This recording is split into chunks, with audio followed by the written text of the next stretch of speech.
Okay, thank you. So let me share my screen. Well, welcome to the SEMCO SIG-Linux session. Normally we run from 3 to maybe 3:45 this particular session. And we've been doing it for the past several years. Prior to me, it was Brian Brodsky who used to run it. And every time we have a different topic in Linux, sometimes the kernel, sometimes the utility. And for the last few meetings, we've been looking at distros. And every month I take one distro and I experiment with it and kind of share my results so that others might find that experience useful instead of having to stumble through it themselves. So this time around, I'm actually, I tested AVLinux, which AV stands for Audio Visual. It is a Linux distro that has been tuned for audio video enthusiasts. So let me go to the next screen. It's not terribly long because I only played around it with a very specific objective in mind. So like I mentioned, AVLinux is got features in it suited for the audio enthusiast and the video editor enthusiast. Clearly, there's a lot of folks out there who cannot afford to pay thousands of dollars for a high-end PC or laptop, and then another few $1,000s for expensive Adobe software for doing graphics editing, video editing, or audio editing. And this is clearly aimed at providing a free open source alternative for multimedia content creators. And I looked into this. There's another 2 or 3 out there as well that are tuned towards audiovisual. And I'll talk about them maybe at a future meeting. This particular AVLinux is actually available for both 32-bit and 64-bit architectures on the Intel platform. So Intel or AMD, it will actually run. That's what is known in the Linux world as i386 for the 32-bit and x86-64 for the 64-bit. So most modern chips from Intel sold after, I would say, the year 2008 or so. Most of them are 64-bit architectures. And prior to that, they're 32-bit, like your Celeron and things like that. So last time I did a report on one of those distros that Puppy Linux that was aimed at older laptop machines. I like to repurpose them and then use them for a specific tool or job. Maybe attach a printer to it, use it as a print server or media server or stuff like that. But I do play around a lot with audio video files, editing clips and stuff like that. So I decided it's time to do an evaluation of this Linux distro. So this time around, it's AVLinux. And this particular distro that I picked up, it's actually built with the latest Linux kernel. The Linux itself has been around for a long time, and they've made major upgrades and changes to it along the way. Even if the chip architecture did not change, the algorithms inside the OS changed to take advantage of new features or offer new features that were not possible earlier. And this particular one, they've taken the 5.5, which is the latest kernel, but they've made some changes to it outside the mainstream so that they could get maximum performance out of it, which means they disable a lot of features which they don't consider relevant. For example, starting up several utilities and things like that.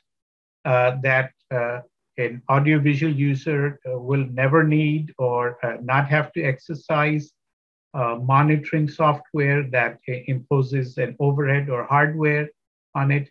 And then they've also made changes inside the kernel which avoid maybe long memory searches or cleanup of memory pages so that it would respond very quickly to real-time events, within microseconds, not milliseconds, but microseconds, a thousandth of a millisecond, so that it would appear to be having real-time features. And that's what we know as low latency, the amount of time it takes to move 1 byte of data, say from memory to disk or from memory to a graphical display or video display and things like that. So it's clearly very well tuned for that. And that's why it does have the appearance of real time. So the release I was able to download was from November 2020, although they did not state it on that web page out there. When I booted it up, I noticed it actually had a December update on it. So you'll see that in the screen snapshots. So basically, this is the November, the latest release of AVLinux. And this is the website. If you click on this, it'll take you directly there. And it's apparently maintained by an individual from Canada with, of course, lots of support from fellow audio-video enthusiasts. So they built it quite slick. What they've done is, instead of the major distros like Red Hat or SUSE, they've decided upon Debian. And as you know, Debian is also the base release that Ubuntu is keyed off of it. So if there's stuff available for Ubuntu or Debian, it can work on this quite well. One of the things that they have made a change recently is the desktop environment that comes with AVLinux. They use the XFCE, and previously it was the LXDE desktop environment. So that's one change. And again, if you know what you're doing, you can always find your way around there. Desktop environments do matter to a lot of people for productivity reasons. So what does AVLinux consist of? As with many other distros, I mean, you can download a bare metal Linux yourself and add all the libraries, the compilers, the utilities, the network drivers, and software yourself. But why do it when already there's a bunch of enthusiasts that are doing it? And so you'd rather support them. And AVLinux is quite popular because it already comes bundled with a lot of popular software. For example, in the audio world, there's Audacity. And if you might recall, a couple of years ago, Richard Jackson talked about Audacity, which is available on other platforms as well. And then there's a whole bunch of other audio editing tools, Ardor, Studio Gear, Hydrogen, MuseScore, and others that are there. And if there's one that's not on this list, if it's available on a Debian or Ubuntu platform, you can always use the package manager that comes with this to get it from the repository, and it'll install it there for you. Now, on the video front, it comes with these three popular video editing tools. At past SEMCO meetings, I've covered Cinelera and OpenShot. I recall that maybe 4 or 5 years ago, Brian Brodsky has done Kdenlive. We haven't touched on Blender yet, but maybe one day. Blender is a very sophisticated software. It does a lot more than just video editing. It does scene creation and rendering. So you can create your own CGI special effects and add it in there. And clearly, it's got a sophisticated user interface. So it'll take me some time to learn Blender and maybe give a demo of that at the future. And then graphics tools, there's plenty that it has. So if you have a picture or screen capture, you can always do touch up with this. GIMP is by and far one of the most popular ones. I don't recall if we've done or covered GIMP in a SEMCO before, but that would be another very useful tool. It is available at work. A lot of people use the GIMP tool for doing a lot of graphics work. It's on my bucket list to play around with. I covered both GIMP and Inkscape quite a long time ago. Well, maybe it's time for a refresher update, Brian, because I wasn't around in those days. So it must have been over 5 years ago. So Brian, be prepared for giving an update at a future SEMCO. And then the browser that comes with it is Firefox, and I'll show you that in a screen snapshot. And then a very popular LibreOffice, which has been covered before in SEMCO meetings, and we might do a refresh on that in the near future, because LibreOffice is very popular and does tons of things. And if you have an old machine that's no longer supported, just put in Linux out there and put in LibreOffice, or if it's bundled with it, and you can read all your Microsoft Doc or PowerPoint files and spreadsheets and continue to work with them. Yes, the commands and user interface will be a little different, but you'll still have all of your data out there. So today I'm going to talk about my experience with AVLinux and my, let's call it initially valiant effort to repurpose an old MacBook. And then once I made a small breakthrough, what did I find? So this is the MacBook Specs that I took a little picture of. Since I was going to wipe out the hard drive and never go back to it again, I thought I'd let you know. So this is a MacBook Pro 13-inch, and as you can tell, it's more than 10 years old. Hey, it still worked quite fine, except that I don't think I was going to be able to upgrade from Mac OS Sierra to whatever came later. I've even lost track of what is the latest out there. It has an Intel Core 2 dual processor, dual core machine, about 4 gigabytes of memory in it. Clearly, today this would be slow, but for its time, that was pretty good. It does have a built-in NVIDIA chip, and it has 256 megabytes. So it can do a lot of graphics assist, and even I can run some machine learning on it if I like. And that's the serial number and all the other things that you see. Here's the display that it has, a 13-inch. So the maximum it can do is 1280 by 800, which is fine for my purposes. Don't need anything more than that. Here's the storage. So as you can tell, it's a little over 500 gigabyte, but a lot of it is taken up by the system restore partition and the Mac OS and stuff. And then this is what I had available. So that was the SATA disk 320 is what's available. And then it had the super drive, which supported all of these formats.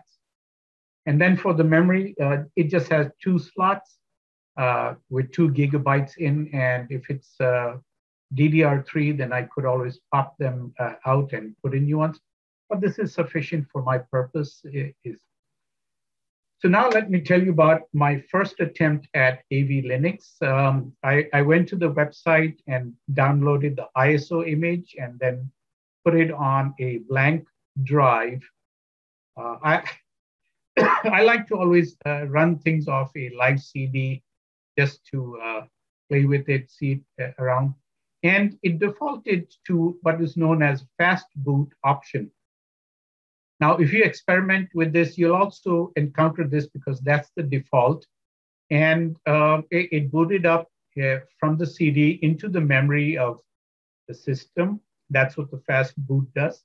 It builds a root partition and several other sections of memory that it carves off and puts a temporary file system there and mounts everything there.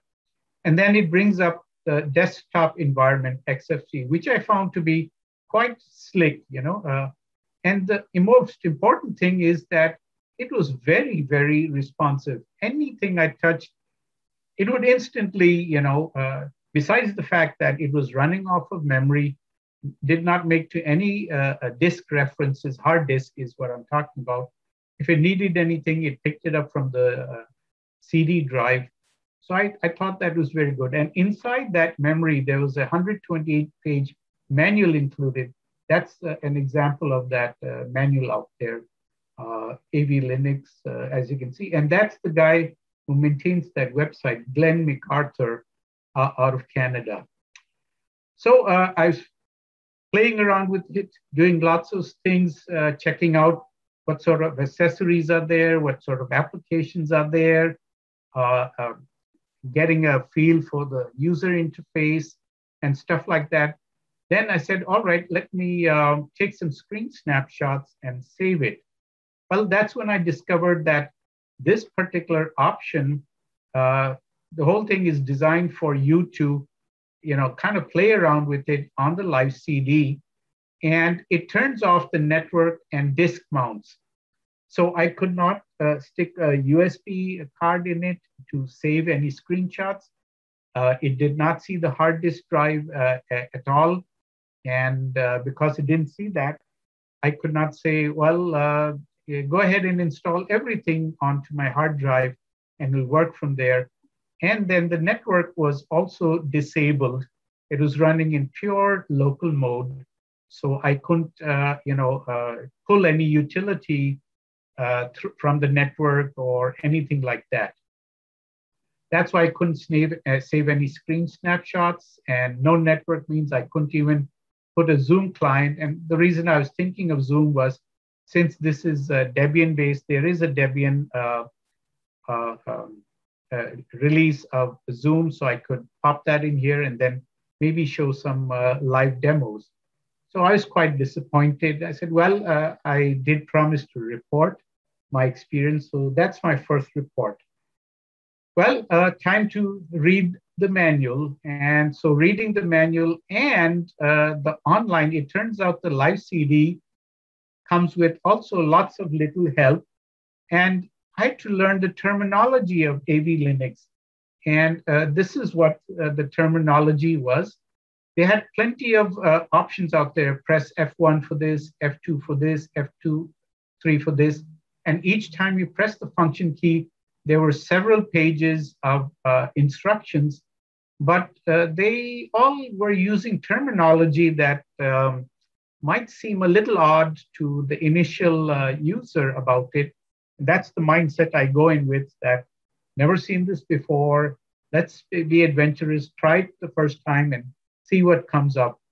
And so playing around multiple times, rebooting multiple times, I come across this option, and it's alphabetical, all the options within a function key. So I had to scroll all the way down, and I found this option, persist all. So reading that, it seemed to indicate that whatever was in the memory, it would then save it on the hard drive. And later I found that's their method of doing a fresh install on the hard disk drive. You take the live CD, go to option F4, scroll all the way down alphabetically till you get to persist all. There's also a sub option, persist with just keeping the root partition, persist with the root partition and home directory. And persist all means all the file systems and directory it creates, write them all to the disk, and then create a master boot record so that next time when you reboot, it would go and boot it from the hard disk drive. And that worked. So I was happy. I said, okay, I shall report this. It was not really the second attempt. It was more like the fourth or fifth attempt. But I just put it second attempt because that's the stuff I'm reporting now. So that worked for me. And I said, this is excellent. And it did mount the hard disk drive. And I could actually also make the USB ports function as well. So I could stick in a USB stick and save any screen snapshots or download something from the internet, save it on the USB stick, bring it to this platform. So everything was able to go on the hard disk drive. I could save screen snapshots. However, this particular option, while it did the trick and installed AVLinux onto that old MacBook Pro, it turned out that the network still remained disabled. But there was a reason for that. So I said, let me investigate further. And again, there's still no Zoom client on it. I haven't installed any application from the net because I have to get past that issue first. So here is a AVLinux, excuse me, screen snapshot. And I liked it. Very simple icons out here. They have a frequently asked question that's part of the RAM disk install, a 128-page user manual, and then an installer utility if you want to install something from the CD, more optional utilities onto this. And then there's a user manual. This one is different. This is for the AVLinux, and MX is a Glenn MacArthur's additions to that, or his spin on it, which he called the MX, and it's been around for a while. So he takes the base AVLinux and adds these features to it. And this is your XFE desktop environment. What I liked is on the right-hand side out here, it gives a very nice display. Let me see if I can make this a little bigger out here and go here. Yeah. So it gives a very nice display. Here's the time, here's the date, and then what's your system look like? So it's running Linux kernel 5.9.1 RTs with the real-time extensions. It's AVLinux 1 for the 64-bit platform. That's what they call MX1, which is MX Glenn MacArthur's additions or updates on it. And then it tells you about the CPU that it's running at this clock speed. Now that's different than what I saw, 2.66 gigahertz.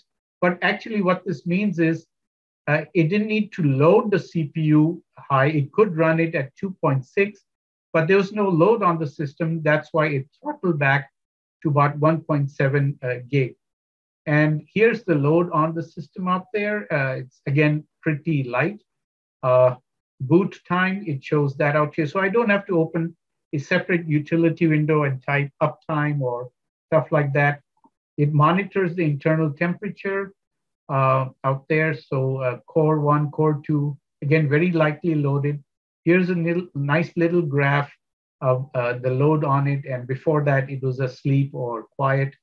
And then here's the top running processes. You can see XFE screenshot was enabled in order to take this picture, the X11 interface, and then their user interface manager called Conky. Here we go. Sharan, that actually what you're showing there on the right-hand side, that is Conky. Yes, yes, yeah. That's what I meant. This manages a lot of these things for me. And yeah, so going down to the memory. So I was quite impressed that out of my 4 gig memory, it's using a very small fraction out here. It at the boot time did ask, did you want to create a swap partition? I said, yeah, go ahead and create one, but it didn't need to use it. And it's quite economical on the disk drive, just using 1% of root that it carved out. And the home directory, only 18%. Here's the disk IO that is going on at this particular time. And then here's the key part, no network. because there is no address, so nothing to report, packets going up, packets coming down, inbound, outbound, nothing out there. And then at the bottom is this particular piece, the toolbar. So this is our desktop interface. This is the Firefox web browser, the file manager, and then I've got screenshots of these later. This is the MXC assistant, and then this one will open a terminal, and then this thick-looking thing is actually an audio jack. It has a sophisticated audio manager. This is desktop. You can create different desktops, switch between those desktops. So you can have one desktop with a bunch of things going on, and switch to another one. Volume control, Bluetooth, eject a USB stick, and if you scroll here, then it'll show other little desktop icons, the time, and then this button is fairly universal, shut down, restart, reboot, log out, stuff like that. So moving to the next screen out here, let me just go a little smaller. Yeah, let's make it this. So this is where then I invoked this desktop manager. So when I click on it, you can see that it comes built in with all of these. It may not be very readable, but you can see it has shortcuts to open a terminal screen, open a folder, create a soft link, and then many utilities or shortcuts for audio tools. Hydrogen is here, sampling tool is there, search for audio files, copy a path name, and here's a couple of common utilities. You want to join some video clips together, you can click on that and it'll help you locate your video clips and then click on them and it'll join them all together, put them in sequence and stuff like that, and then change desktop settings. And if you click on applications, you get this right window out here with a whole bunch of other applications, all again related to audio visual tools, but even utilities as well. So I wanted to go to the accessories out here. So I further click this little down arrow, gets to more accessories.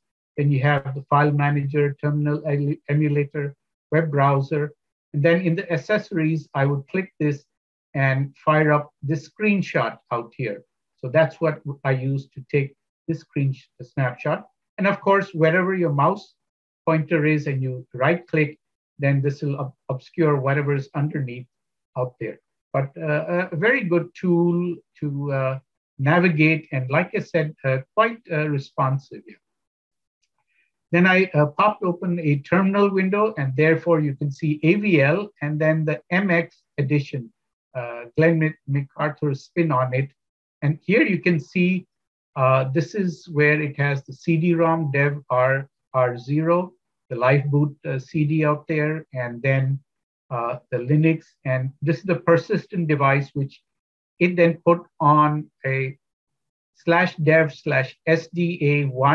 So it carved a partition out of the disk drive out there, and then put all of the changes, whatever I made to the live CD version. So it'll write it out there and then boot from there. And then the auxiliary file system inside the memory, then home, media, and all these other utilities that it would load. And then the rest of the stuff in /dev/SDC1 out here. And of course, you notice that on the right-hand side, it's updated, uptime and the CPU load and the amount of memory and stuff like that. And the reason they do that in audiovisual is they want to make sure whenever they're doing media, multimedia work, they'll be alerted right away if it's placing a load on the system. So that way they can make sure that whatever work they're doing, it'll produce a smooth audio file or smooth, glitch-free frames of video video files that they're stitching together. And if there's any issue that shows that it's impacting the hardware, then they can go back and look at it.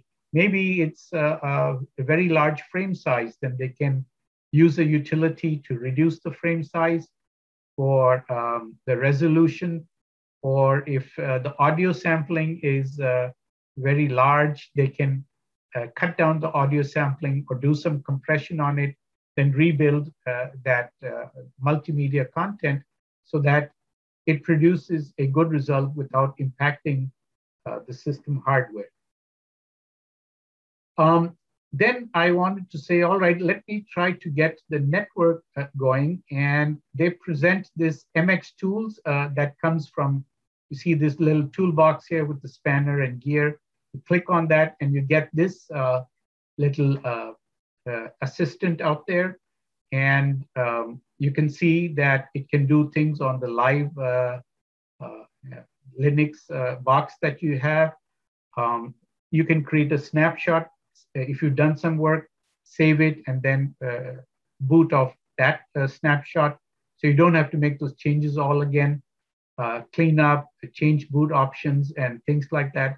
So I wanted to focus on the network part so that I could try to get to the net so I can do other things, you know, maybe updates or install things from a repository out there. And by the way, you also notice that you can update your graphics driver, change sounds, change the brightness of the tray and things like that, or tweak certain settings and get more codecs. Because if you're doing audiovisual work, codecs, having a large repertoire of codecs is always quite useful. So I play with the network assistant and it tells me quite a bit. It comes up with a status out here and it says, I've detected this hardware, the Broadcom chip for a gigabit Ethernet, because it does have that chip, and the wireless LAN controller. And I say, okay. And if you click rescan, then if you added some, let's say, external card, network card, it would detect that as well. So the Wi-Fi was enabled, but there's no IP address and clearly no network interface. So I wonder why. Then I look, it has tabs for, drivers. So I say, let me check on that. So it loaded these two drivers, but rest of these drivers were blocked. It means it didn't load them. So I said, okay, it is a Broadcom chip, so I need to load the Broadcom driver.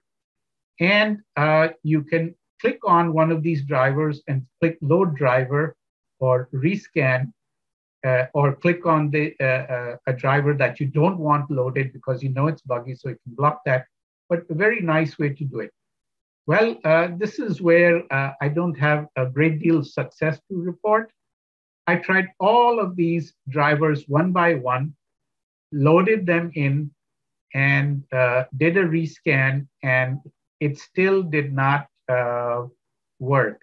So clearly, I must have some particular hardware chip for which I don't have a driver in what comes with it, because Broadcom makes, hundreds of different network chips, and so I may not have the right driver. What it came with, these half a dozen or so, I tested each one of them, and I always got this similar result that there's no IP address. The Wi-Fi status, if enabled, should have prompted me for some address or something, or default gateway, and then it would have made the interface active.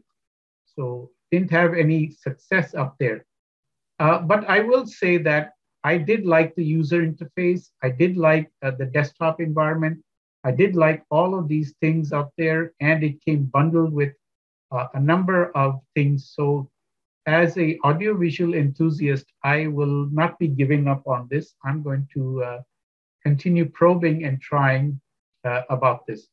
So a few lessons I learned out this, that it's always fun to repurpose a Mac laptop we discover many things along the way.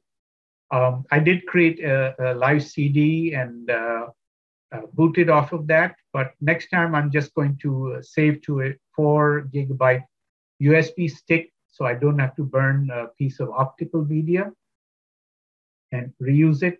But I discovered the current image of the live CD was 3.7 gig. So that way I can reuse many of my 4 gigabyte USB sticks to do the initial install or even trial run it. And then once I have everything on the hard disk installed, I can run from there. So next time I will try the Ubuntu Studio, which is also supported for doing a lot of audiovisual work.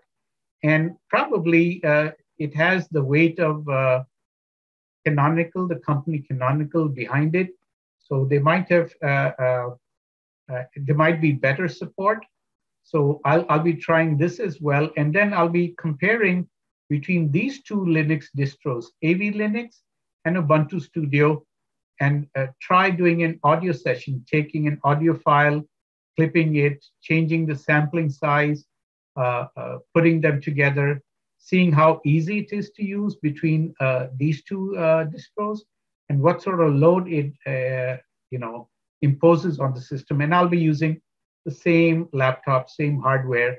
So I'll have to wipe out one, do the other, and take good notes. And I'll do the same with the video edit session as well.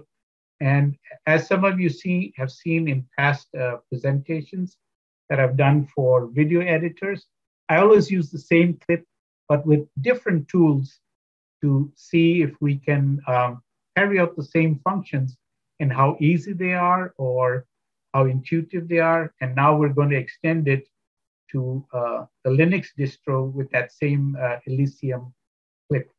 So with that, that's the report on AVLinux. And at this point, be happy to take questions. And I'll leave the screen share up here. Let's see. That was very interesting. I'm not seeing anything in the chat box. Okay, let me just... There was one question on will it use shortcut? Shortcut. Yeah. Oh, shortcut, sorry. Yeah. Shortcut comes with it, yeah. Okay, so let me open the chat out here. Let's see. Will it use shortcut? Yeah, you can use shortcut out there. OpenShot is also bundled with it. So most major video editing tools are available on it. So, and the user interface is the same. My purpose is to find out how well does one distro compare with another. And one comes from the Ubuntu folks, so a lot of people power behind that. And one comes from Glenn MacArthur, and so he and his fellow enthusiasts, they maintain and share. But it looks pretty good, so I like it. And I'm sure we'll get past the network driver issue sooner or later. And once that happens, then we'll be in business. So I have a lot of video editing experiences to look forward to. Okay, let's see. Close that out. Let me stop that share. And there was a question from Ray M. Is it possible to install any Linux on an older iPad? On iPad, I have no experience with doing Linux on iPads at all, and so I have my hands full with laptops and desktops here. So no, I don't know the answer to that. Is John Kennedy still around? He might be able to share some insight on that. No, I think John's gone. Oh, okay. I would think you're limited because I think the iPad's processor is pretty unique. So you'd have to check what distros are available for that particular processor to start with. Now, Brian is right. And what I would do if I wanted to repurpose an old iPad, I would have to figure out how to get the Linux distro on it because, where is the physical interface to put in a USB stick or something? And I would go to distro watch and type in the chip that iPads use, ARM something, and see if there's even a distro available to it and how to load it. I've not seen, I don't know myself, no experience of trying to run Linux on an iPad. I have seen a lot of people put Linux, different distros on Android tablets. That I've seen plenty of them doing that, but not on the iPad that I'm aware of.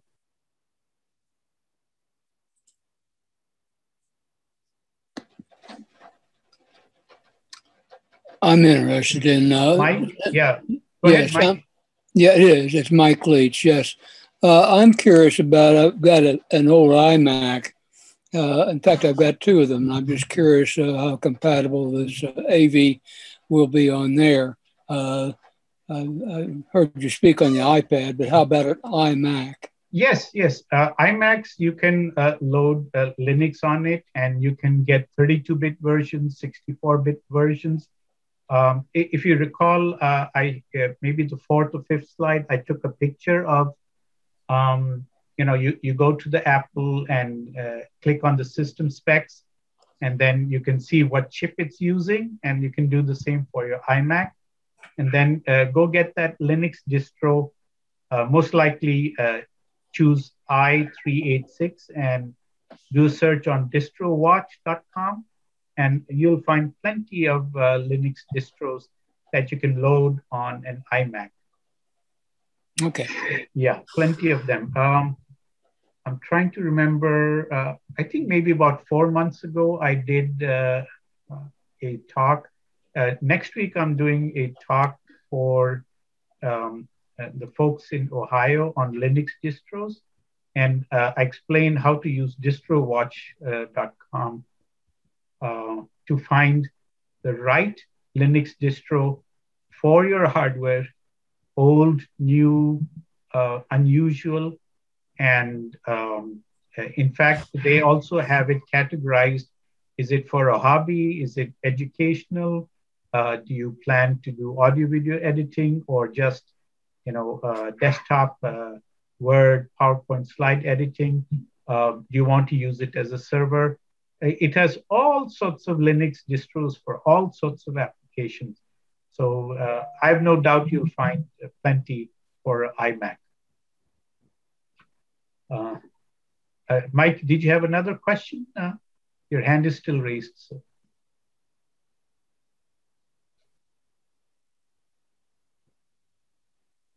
Can AVLinux run off a thumb drive? Yes, it can. It can run off. Just make sure that it's sufficiently large. So for AVLinux, a 4 gig thumb drive would be sufficient. You can create a live CD on that, pop that in, and then when you boot your machine, you can use the F key, one of the function keys, and change the boot order to say boot from the USB stick. And that way you can run Linux off of your USB stick. So the answer is yes, and many people do it all the time.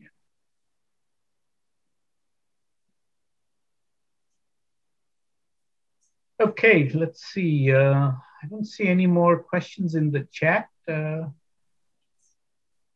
So thank you all for listening. I do appreciate it. And Richard, if you're there, make sure you send out the survey form.